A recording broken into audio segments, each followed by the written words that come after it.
This article refers to an arch that collapsed in Glen Canyon National Recreation Area. It was an arch that's supposedly 190 million years old, and it's inconceivable that sandstone could last that long, the arch.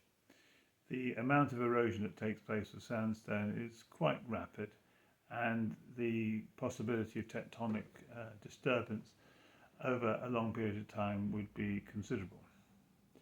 And so we are left to ask the question, well, where did they get that 190 million years from? Reality is we are seeing arches and stacks collapsing quite regularly. These features do not last long. They last only thousands of years.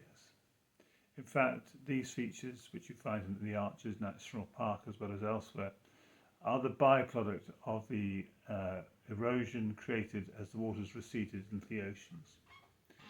And they're being further chiselled away by a few thousand years of wind erosion and freeze-fall erosion, with possibilities of onion skin erosion because of the heat of the area. But these are not millions of years old. In fact, when we look at the landscapes of the world, what we do see is features that are only thousands of years old, not millions of years old.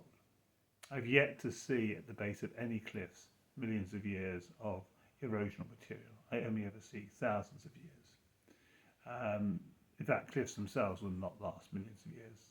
The cliff face is unstable.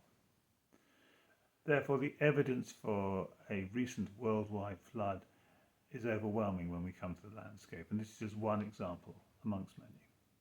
Thank you for listening.